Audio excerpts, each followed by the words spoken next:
ഇന്നൊരു സ്പെഷ്യൽ ആയിട്ടുള്ള അച്ചാറിൻ്റെ റെസിപ്പി ആയിട്ടാണ് കേട്ടോ ഞാൻ വന്നിരിക്കുന്നത്. ഈ മാംഗോ പിക്കിൾ ഞാൻ ശരിക്കും എൻ്റെ അമ്മ തയ്യാറാക്കുന്നത് പോലെ തന്നെയാണ് ഞാൻ ഫോളോ ചെയ്തിരിക്കുന്നത്. അമ്മ നന്നായിട്ട് അച്ചാറൊക്കെ ഉണ്ടാക്കുന്ന ഒരാളാണ്. അപ്പോൾ ആ ഒരു റെസിപ്പി നിങ്ങൾക്കും കൂടി ആയിട്ടൊന്ന് ഷെയർ ചെയ്യണേ. ശരിക്കും തനി നാടൻ രീതിയിൽ തന്നെയാണ് ഈ ഒരു മാങ്ങാച്ചാർ ഞാൻ ഉണ്ടാക്കിയിരിക്കുന്നത്. അപ്പോൾ നമുക്ക് വീഡിയോയിലോട്ട് കടക്കാം.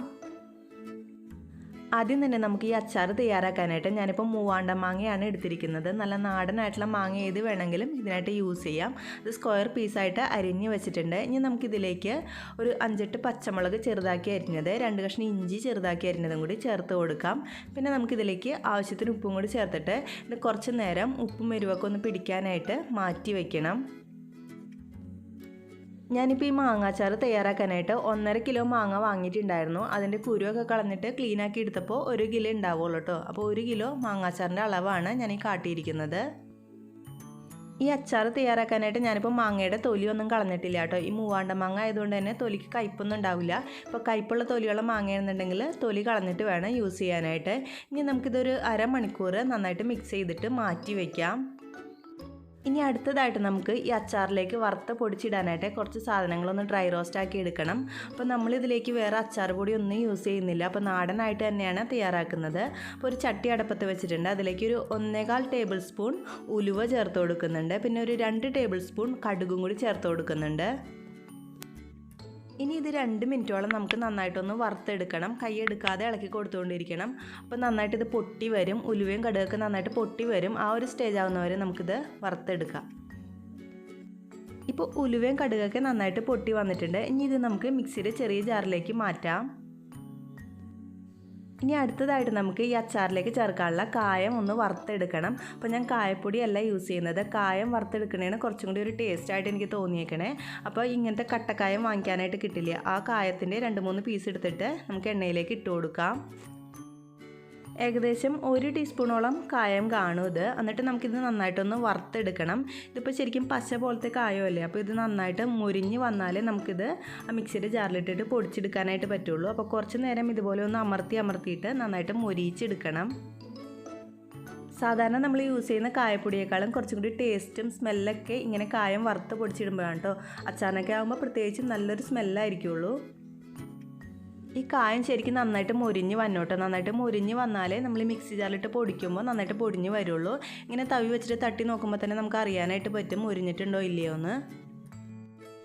ഇപ്പോൾ കായം നന്നായിട്ട് ഫ്രൈ ആയിട്ട് വന്നിട്ടുണ്ട്. ഇനി ഇത് നമുക്ക് നേരത്തെ മാറ്റി വെച്ചിരിക്കുന്ന ആ ഒരു ഉലുവയുടെയും കടുകിൻ്റെയും കൂട്ടിലേക്ക് ഇട്ട് കൊടുക്കാം. എന്നിട്ട് ചൂടാറിയതിന് ശേഷം നന്നായിട്ട് തരിതരിപ്പായിട്ട് പൊടിച്ചെടുക്കണം.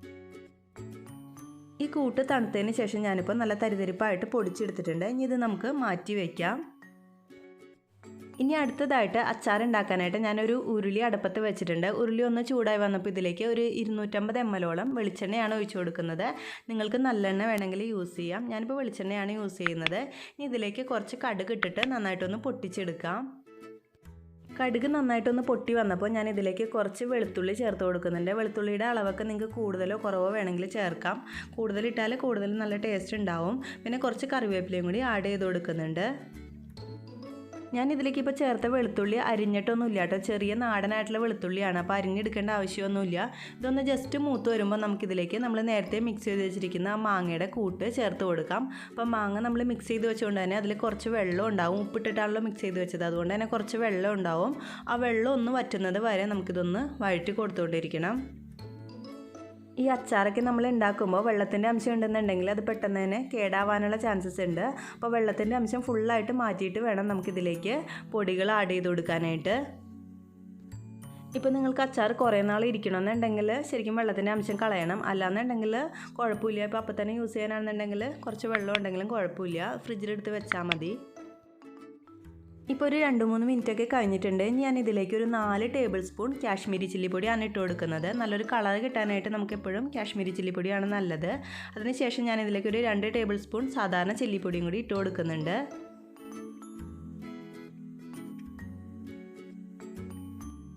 ഈ കാശ്മീരി ചില്ലിപ്പൊടി ചേർത്തിട്ട് നന്നായിട്ടൊന്ന് മിക്സ് ചെയ്ത് കൊടുത്ത ശേഷം ഞാൻ വീണ്ടും 2 ടേബിൾ സ്പൂൺ സാധാരണ എരിവുള്ള ചില്ലി പൗഡറും കൂടി ചേർത്ത് കൊടുക്കുന്നുണ്ട് കേട്ടോ. വീണ്ടും നന്നായിട്ടൊന്ന് മിക്സാക്കി കൊടുക്കണം. അതിനുശേഷം വേണം നമുക്കിതിലേക്ക് നമ്മൾ മിക്സി ജാറിൽ പൊടിച്ച് വെച്ചിരിക്കുന്ന പൊടി ഫുള്ളായിട്ട് ചേർത്ത് കൊടുക്കുന്നുണ്ട്. ഈ ഒരു 1 കിലോ മാങ്ങയുടെ അളവിന് ഞാൻ എടുത്തിരിക്കുന്ന അളവ് കറക്റ്റാണ്. അപ്പോൾ അത് ഫുള്ളായിട്ട് തന്നെ ചേർത്ത് കൊടുക്കാം. ഈ പൊടി ചേർത്ത് കഴിയുമ്പോഴാണ് ശരിക്കും ആ ഒരു അച്ചാറിൻ്റെ സ്മെല്ലൊക്കെ വരുന്നത്. നമ്മളിപ്പോൾ വറുത്ത് പൊടിച്ചൊക്കെ ഇടുന്നതുകൊണ്ട് തന്നെ ഒരു പ്രത്യേക സ്മെല്ലും ആണ്. ഈ പൊടിയൊക്കെ ചേർത്തിട്ട് 2-3 മിനിറ്റ് കൂടി നന്നായിട്ടൊന്ന് വഴറ്റി കൊടുക്കണം. ഈ സമയത്ത് ഉപ്പൊക്കെ കുറവെന്നുണ്ടെങ്കിൽ കുറച്ചും കൂടി ആഡ് ചെയ്ത് കൊടുക്കാം. പിന്നെ ഒരു കാര്യം കൂടി, നമ്മൾ അച്ചാർ ഉണ്ടാക്കാനായിട്ട് മാങ്ങ എടുക്കുമ്പോൾ എപ്പോഴും ഒരു പഴുത്ത മാങ്ങയും കൂടി എടുക്കുകയാണെങ്കിൽ കുറച്ചും കൂടി ടേസ്റ്റ് കൂടും കേട്ടോ അച്ചാറിന്. ശരിക്കും ആ പുളിയും ഒരു നേരിയ മധുരവും കൂടി ആകുമ്പോഴാണ് ശരിക്കുള്ള ആ ഒരു ടേസ്റ്റ് വരുന്നത്. അല്ലെങ്കിൽ അതിന് പകരം 1 ടീസ്പൂൺ പഞ്ചസാര ചേർത്ത് കൊടുത്താലും മതി. ഞാനിപ്പോൾ ഇതിലേക്ക് ഇതിൻ്റെ ടേസ്റ്റൊക്കെ ഒന്ന് ബാലൻസ് ആവാൻ വേണ്ടിയിട്ട് 1 ടീസ്പൂൺ പഞ്ചസാര ചേർത്ത് കൊടുക്കുന്നുണ്ട്. അപ്പോൾ നിങ്ങൾക്കിപ്പോൾ ചെനച്ച മാങ്ങ ആഡ് ചെയ്തിട്ടാണ് അച്ചാർ ഉണ്ടാക്കുന്നുണ്ടെങ്കിൽ പഞ്ചസാരയുടെ ആവശ്യമില്ല. ഈ അച്ചാറിൽ നിങ്ങൾക്ക് ചിലപ്പോൾ കുറച്ച് എണ്ണ കൂടുതലായിട്ട് തോന്നുന്നുണ്ടാവും. പക്ഷേ ശരിക്കും ഇത്തിരി എണ്ണ കൂടുതൽ മുന്നിട്ട് നിന്നാലേ അച്ചാർ കേടാവാതെ ഇരിക്കുള്ളൂ. നമ്മൾ കുപ്പിയിലൊക്കെ ഇട്ട് വയ്ക്കുമ്പോൾ മീതെ ഇങ്ങനെ എണ്ണ തെങ്ങി കിടക്കണം, എന്നാലേ അച്ചാർ കേടാവാതെ ഇരിക്കുള്ളൂ. ഇപ്പോൾ നമ്മുടെ തനി നാടനായിട്ടുള്ള അമ്മയുടെ സ്പെഷ്യൽ മാങ്ങാച്ചാർ തയ്യാറായിട്ടുണ്ട്. അപ്പോൾ ഈ ഒരു രീതിയിൽ നിങ്ങൾ അച്ചാറൊന്ന് തയ്യാറാക്കി നോക്കൂ. മൂവാണ്ട മാങ്ങയാണെങ്കിൽ കുറച്ചും കൂടി ഒരു ടേസ്റ്റ് ആയിരിക്കുള്ളൂ. ഇപ്പോൾ മാങ്ങയുടെ സീസണൊക്കെ ആയല്ലോ, അപ്പോൾ നിങ്ങൾ എന്തായാലും ഒന്ന് ട്രൈ ചെയ്ത് നോക്കൂ. അപ്പോൾ ആവശ്യത്തിന് എടുത്തിട്ട് ബാക്കി ഒരു കുപ്പിയിലാക്കിയിട്ട് അടച്ച് വെച്ചാൽ നന്നായിട്ട് കേടാവാതെ 1 മാസം വരെയൊക്കെ കേടാവാതെ ഇരുന്നോളും. ഏതെങ്കിലും കൂട്ടുകാർ ഈ ചാനൽ ഇതുവരെ സബ്സ്ക്രൈബ് ചെയ്യാതെയാണ് ഈ വീഡിയോ കാണുന്നുണ്ടെങ്കിൽ ചാനലൊന്ന് സബ്സ്ക്രൈബ് ചെയ്തിട്ട് സപ്പോർട്ട് ചെയ്തേക്കണേ. താങ്ക്